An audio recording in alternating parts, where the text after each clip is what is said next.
Well, hello and welcome to the show. I have to say this is the first time in 7 full years of being on RFD TV that I've opened a show holding the Bible in my hand. I'm not really going to preach at you too much today, but we're celebrating Father's Day and I want to read you something. Deuteronomy chapter 6, starting in verse 4. God is talking to the children of Israel and he says, "Hear, O Israel, the Lord our God, the Lord is one. Love the Lord your God with all your heart, with all your soul, and with all your strength. These commands that I gave you today are upon your hearts. Impress them on your children. Talk about them when you sit at home and when you walk along the road, when you lie down and when you get up." I think as dads, teaching the traditions of moral values is our responsibility. And certainly, many dads out there are living up to that as well as they can. That's just all I want to do today is encourage dads to reach out to their kids and have fun with them. And that's coming up right here on Discovering the Horseman Within.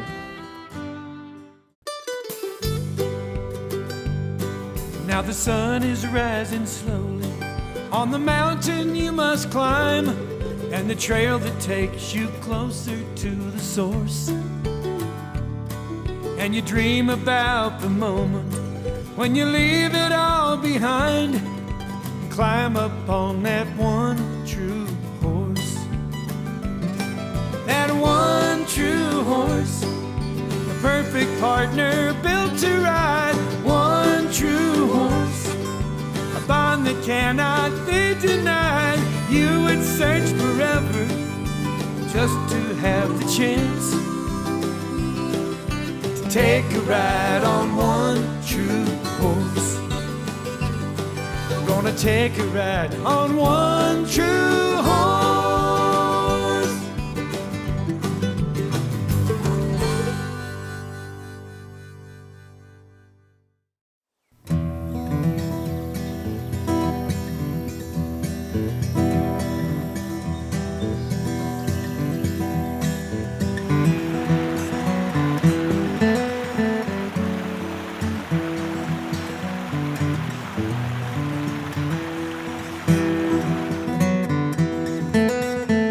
Okay boys, once I've unloaded stuff, when in the summertime, you know rainstorms come up pretty fast. So what I want to do next, I want to get our fire going so that I can get some food. I don't know about you, but I'm hungry. So we know we're going to put our beds down here.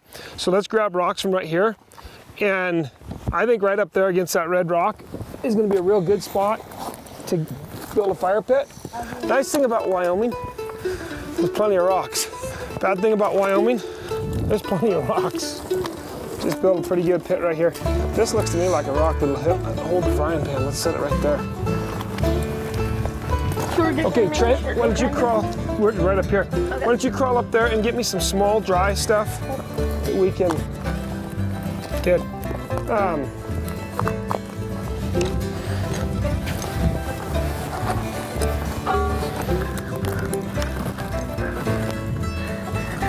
Did you get me any cedar needles? Yeah.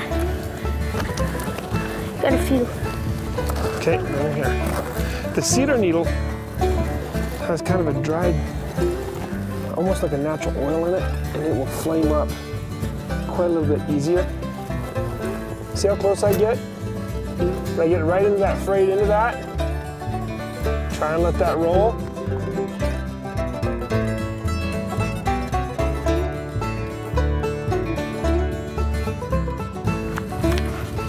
I got you some of that papery bark on one of them. Okay, good. We'll need that for the next fire we start, but I hope we don't need it anymore tonight. Okay, boys, I'm gonna show you what I do when I build my bed without a tent and a sleeping bag and a cot. I'm gonna show you how I build mine, then I'm gonna let you guys build your own. Okay? I take my CSI pad, I'm gonna take the contoured side, lay it uphill like this, and kind of flatten it down. And that's kind of going to be where I'm going to lay on it. And then I take my canvas top off my pack, or just my canvas tarp, and I want to fold it in half. And I figure that's west. The wind almost always comes out of the west here. So I'll just take it like this, spread it out pretty good, Bring it up over here, lay the open seam to the east. That way if the wind blows, we've got this kind of hillside behind us, we're not likely to get much wind there. It's not as likely to lift it up. Then come down here and just take your bottom and kind of wrap it up like this. Okay. And this is a real good spot to put anything extra you've got or something. So it's going to hold it down. So you're sleeping on your CSI pad.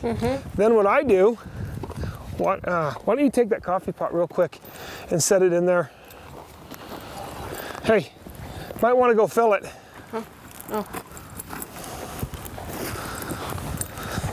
Okay, so Trent, I take my saddle, lay the stirrups uphill, put it about like that, okay? Then I take my chaps. You gotta still clear out here in bed, huh? Okay, so I take my chaps, Trent, lay them down, put the buckles inside of them, and roll them up like that. And that kind of completes my pillow. And I'm pretty good. And if it's a warm night, I can lay on top of all that. And if it's a cold night, I crawl inside of it. Yeah. All right, I want to see you guys make yours.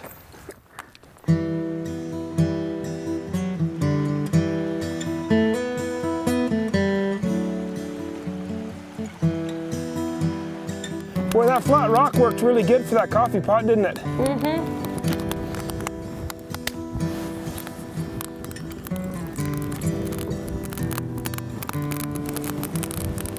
Trent, one of the ways you can know which direction the contour of your pad lays, it's arced to the horse's withers, and the cutout for the cinch is up by the horse's girth, so it's on the same end.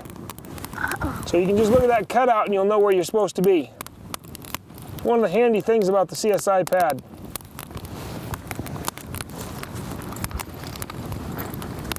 Okay, so I'm slowly, boys, while you're doing that, I'm slowly building my fire downhill here a little bit. We started with the fire up there and I'm just slowly kind of bringing it down and feeding it a little more. Whew, it is warm.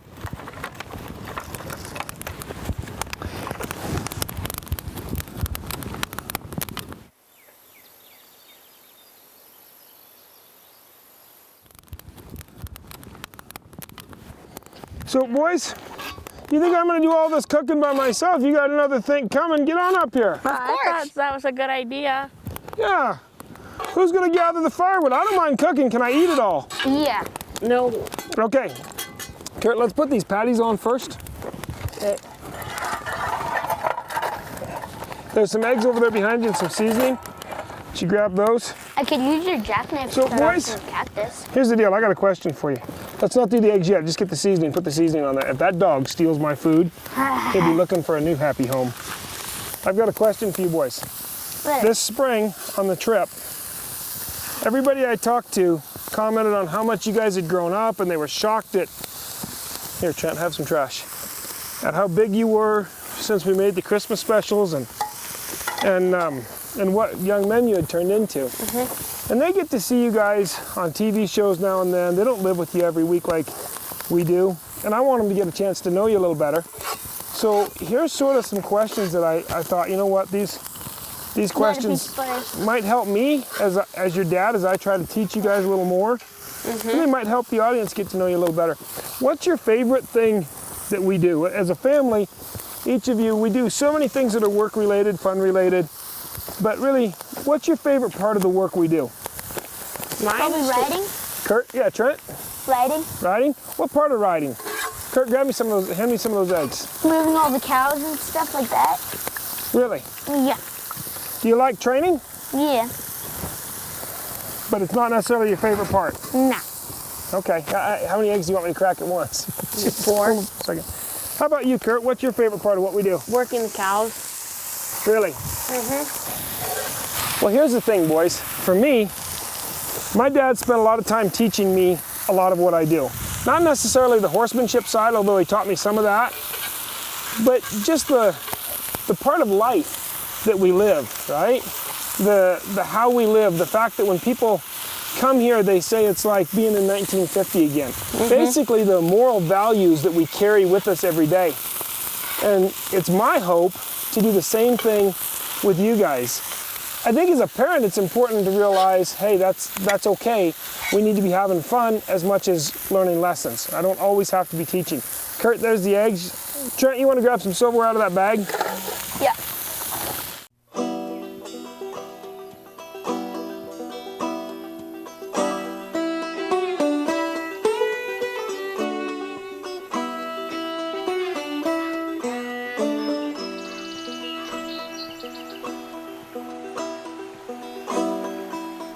So if you guys could do anything in the next couple of days, just with our family, what would you choose to do? Go to Disneyland. Well, good news is you get lucky. We've got tickets to go to Disneyland this fall, so it won't be in the next couple of days, but we are going to be going. What? Didn't you know? No. Evidently you didn't. I thought everybody knew. Kurt, you didn't let him in on that secret? I didn't know I cluey. Oh, I guess Mom and I didn't let you in on that secret. What about you, Kurt? If you could do anything in the next couple of days, what would you want to do? Actually, I would rather go scuba diving or go to Hawaii. I don't know. It's a good question. I mean, anything. Stay home, work, whatever. You don't have any I'd go ideas? to Hawaii. Trent's got so many things, he doesn't know what he wants to do. You'd go to Hawaii? Now let me ask you guys a question. If you could do one thing to help people anywhere in the world, what would you do? Preach. I That would. doesn't surprise me that you'd preach. That would involve talking. What would you do, Kurt? I don't know. I'd probably send missionaries to Africa or somewhere. It's real easy to get tied up in what we're doing and start having fun with what we're doing and think about that. I think it's just as important. I don't think it's ever wrong to enjoy your life or to enjoy your job or what you're doing. In fact, I think that's a gift from God. But I think it's just as important to think about what other people are doing in the world and what we can do to help them. I think it's important that we always keep a mind and our eye on how to help those around us and make it a better world in general. We're not going to improve the whole world. You can't do that. But if we just help the person next to us in any way, Christ told us, if you give them a cup of water in my name, then surely you'll see the kingdom of heaven. And a cup of cold water is not very much, is it? It's just a matter of reaching out to someone and helping them. You know what I'm saying, Trent? I need water, by the way. Well, there's a whole creek full of it right down there. I can tell. You're pretty concerned with the trials of life.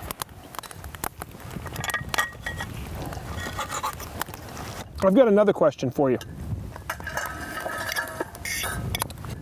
Obviously, don't give the obvious answer, which would be me. I want you to think a little deeper than that. If you could choose to be like any dad anywhere in the world that you know, who would you choose to be like? Or Grandpa. Kurt? I'd have to go with Trent.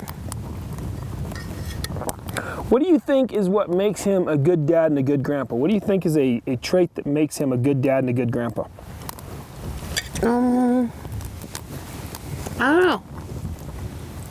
Okay, so Kurt, I want you to think a little deeper than that. I don't know. I want to spend some time talking about this. What do you think, what traits do you think are important in a dad or a grandpa?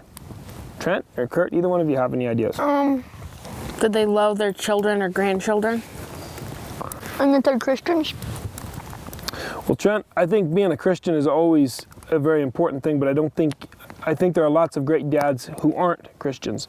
But I do think certainly being a Christian does necessarily help. But certainly that's an important part of anybody's life. I think Kurt was a little closer on target in that you need to love your kids. How do you think you would, I mean, you guys are going to be dads a lot quicker than you think. What do you think is an important way of displaying love as a dad or a parent? By hanging out with them and being with them all the time. And loving. I'll tell you another one that's not near as pleasant.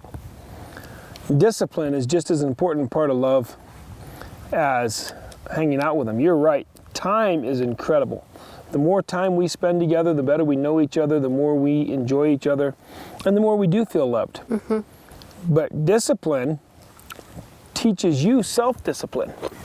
It teaches you to be a person of character. And developing character in your children is critically important in their success of the rest of their life. When you think of your horse, boys, you want a courageous horse, right? You want a horse that'll go anywhere, do anything. Yeah. If you want to jump him off a cliff, you want him to be willing to go with you, right? Yeah. No. You don't want him to go every place you want to go. Trent, for you, that's probably a good point. So with your children, it becomes the same thing. It's important that you develop the character in them and the courage in them to face life with a smile every day. There's always two ways to do everything.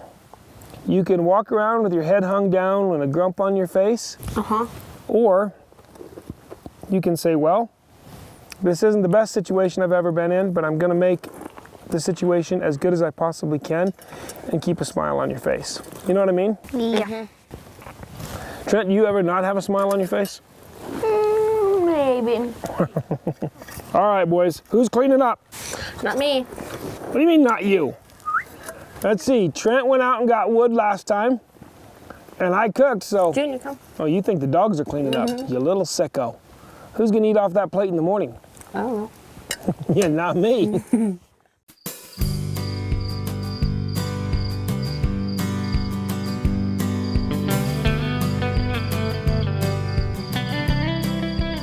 I have the marshmallows, please? Which kind? Mint. You can kind of tell your mom is not, like, in here with us, right? I mean, you have dogs laying all over you, and you're eating marshmallows in bed. I'm thinking that those are two things that she would not be fond of, don't you, Trent? Yeah. Yeah. Why didn't we roast marshmallows? Because we can eat them laying here and it's hot. Who wants the marshmallow roast when it's this hot? Because it's fun. Yeah, summer nights are good that way. You know, I think the main point of anything we do is to enjoy our families. I don't care if it's with your horses, or out camping, or fishing, or at a baseball game. It really doesn't matter where you happen to be.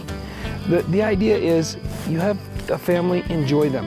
If you don't have children, it's okay, enjoy the rest of your extended family. As a dad, as a mom, we miss a lot when we get hooked up in the hustle and hurry of life. My challenge to you is this year, before next Father's Day comes around, spend time with your children. Make sure that you enjoy them and everything they're doing. And until then, may God bless the trails you ride. All right, boys, no more marshmallows. And I know it seems early, but let's just go ahead and get some rest anyways.